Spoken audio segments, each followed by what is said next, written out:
Beralih ke informasi lain, pemirsa, polisi menetapkan nahkoda kapal Barcelona 5 yang terbakar di perairan Talise, Sulawesi Utara sebagai tersangka. Penetapan tersangka atas dugaan jumlah penumpang yang ternyata 2 kali lebih banyak dari data manifest.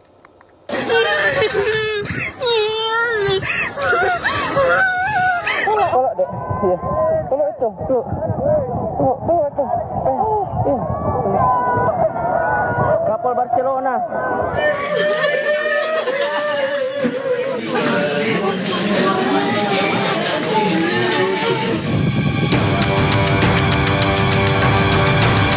Polisi menetapkan nahkoda kapal motor Barcelona 5 yang terbakar di perairan Talise, Minahasa Utara, Sulawesi Utara sebagai tersangka. Penetapan tersangka terhadap nahkoda berinisial IB dilakukan atas dugaan jumlah penumpang yang tidak sesuai manifest. Polisi juga masih mendalami pemeriksaan terhadap 13 anak buah kapal.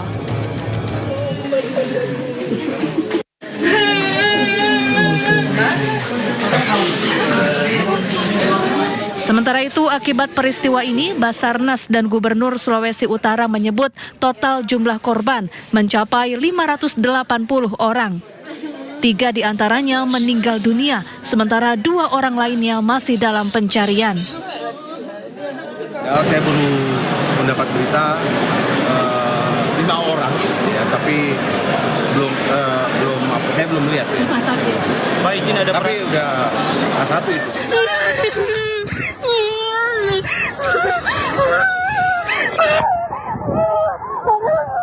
Sebelumnya KM Barcelona 5 terbakar di perairan Talise, Minahasa Utara saat berlayar menuju Manado, Sulawesi Utara Minggu siang. Para penumpang kapal nekat melompat ke laut untuk menyelamatkan diri.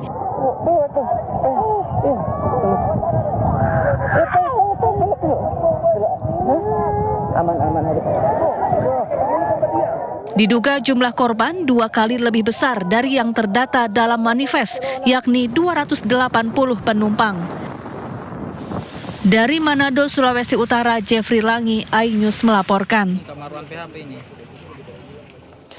Data manifest kapal Barcelona 5 yang diterima tim SAR tidak sesuai dengan jumlah penumpang yang dievakuasi. Perusahaan mengirimkan jumlah manifest sebanyak 280 orang, tetapi tim SAR mendata sebanyak 568 orang diselamatkan dari laut.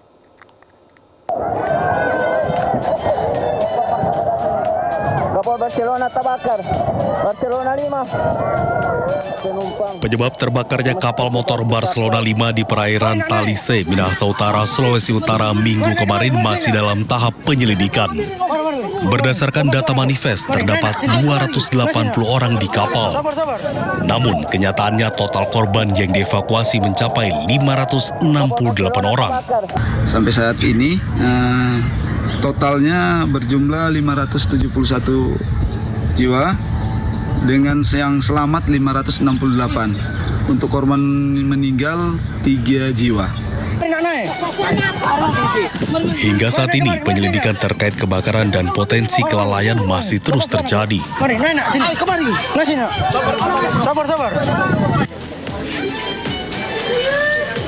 Nahas dari musibah terbakarnya kapal Barcelona 5, 3 orang meninggal dunia. Ketiga jenazah sudah diidentifikasi, salah satu korban adalah ibu hamil.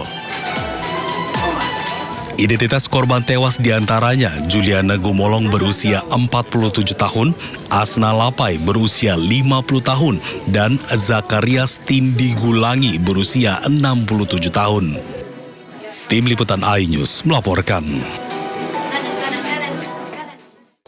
Menteri Perhubungan Dudi Purwagandi mengatakan akan mengevaluasi dan memperbaiki prosedur penyelamatan khususnya di sarana transportasi laut. Sementara untuk perbedaan data manifest dan data Basarnas, pihaknya akan terus berkoordinasi guna memastikan dengan benar jumlah penumpang yang naik.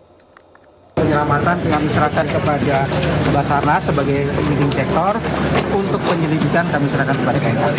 Ya, kami sebagai bagian dari evaluasi kami pada setiap kejadian apa yang harus kami perbaiki kami akan Prosedur keselamatannya Pak, soalnya untuk ke Barcelona katanya untuk live rescue-nya nggak diapa oleh petugas. Kalau ada itu gimana? kelalaian dari Perbaikan bagaimana Pak? Kalau ada kelalaian ataupun ada tindak pidana kami serahkan kepada aparat penegak hukum. Untuk korban bisa dipastikan bahwa rumah sakit menangani secara penuh karena dari pihak Jasa Marga mengcover semuanya. Berarti tadi di Odeska Bapak melihat ada korban jenazah di...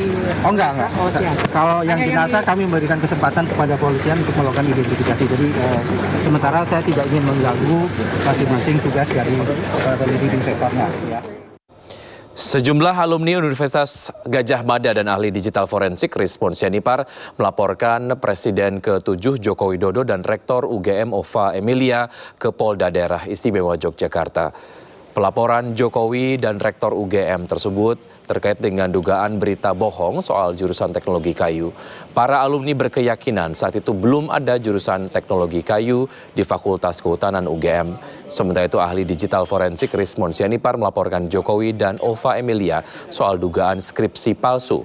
Rizmon menyebut lembar pengesahan pada skripsi Jokowi sangat modern dan tidak ada tanggal, nama serta tanda tangan pengesahan penguji skripsi.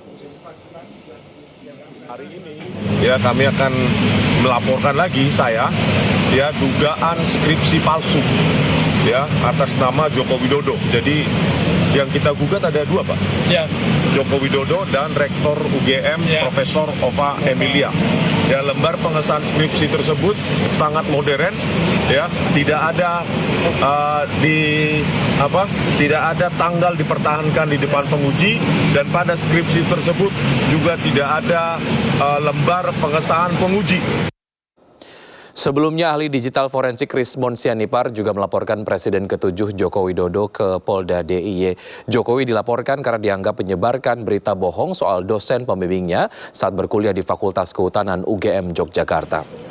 Rizmon Sianipar mendatangi Mapolda DIY pada Selasa siang. Didampingi kuasa hukumnya, Rizmon melaporkan Presiden ke-7 Joko Widodo atas dugaan menyebarkan berita bohong soal dosen pembimbingnya, Kasmujo, saat berkuliah di Fakultas Kehutanan UGM Yogyakarta. Jokowi menyebut Kasmujo merupakan dosen pembimbing skripsinya di Fakultas Kehutanan UGM pada tahun 2017. Namun Kasmujo membantah hal tersebut dan mengaku hanya merupakan dosen pembimbing akademik. Kasmujo kembali memberikan pernyataan berbeda saat ditemui di rumahnya dan mengaku hanya asisten dosen. Rizmon pun meminta polisi segera menindaklanjuti laporan ini dan memeriksa Joko Widodo.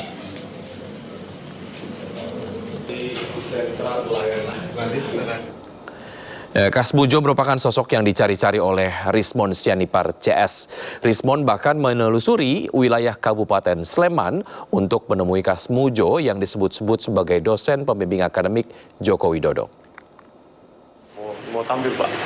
Enggak ya. Dipandu ternyata ini, ya, tapi nggak tahu diterima nggak kita ya. Pernyataan Barreskrim Polri yang menyebut ijazah Presiden ke-7 Republik Indonesia Joko Widodo asli pada 22 Mei 2025 lalu tak menghentikan langkah Rizmon Sianipar CS. Demi membuktikan keaslian ijazah Jokowi, Rizmon nekat mendatangi rumah Kasmujo di Pogung Kidul, Kabupaten Sleman, Yogyakarta. Rizmon juga merekam aktivitas perjalanannya dan mengunggahnya di YouTube channel miliknya pada Sabtu 14 Juni 2025. Dalam misinya, ingin mengkonfirmasi apakah benar Kasmujo adalah dosen pembimbing skripsi dan akademik Jokowi, meski hal tersebut melanggar aturan. Kenalkan, Pak, saya Rizmon. Namun Kasmujo enggan menemui Rizmon CS dan hanya menyapa dari balik pintu rumahnya. Rizmon Sianipar, Pak. Iya, Pak. Bentar, Pak, ya. Kenalkan, Pak, saya Rizmon Sianipar, Pak. Rizmon Sianipar, Pak. Ya, masih terkait dengan dugaan ijazah palsu Joko Widodo, pemirsa, Pengadilan Negeri Sleman Yogyakarta kembali menggelar sidang gugatan perdata terhadap UGM soal keaslian ijazah Joko Widodo. Sidang yang kali ini digelar secara luring beragendakan penyerahan bukti awal dari pihak penggugat maupun tergugat. Sebelumnya 3 kali sidang dilakukan secara daring melalui metode e-court. Sidang yang dipimpin oleh Ketua Majelis Hakim Cahyono dihadiri Komardin sebagai penggugat dan penggugat menyerahkan sebanyak 23 bukti seperti link video YouTube soal dugaan ijazah palsu Jokowi. Sementara itu kuasa hukum UGM Arianto menyerahkan 9 bukti, termasuk bukti bahwa sengketa informasi soal ijazah Jokowi bukan menjadi kewenangan pengadilan tapi Komisi Informasi Publik. Sedangkan kuasa hukum Kasmujo Zahru Arkom tidak menyerahkan bukti karena Kasmujo sudah pensiun dari UGM. Presiden Prabowo Subianto menyampaikan keprihatinannya akan adanya kasus beras oplosan yang merugikan petani dan rakyat Indonesia. Informasinya akan kami hadirkan usai jeda berikut, tetap di Sindo Sore.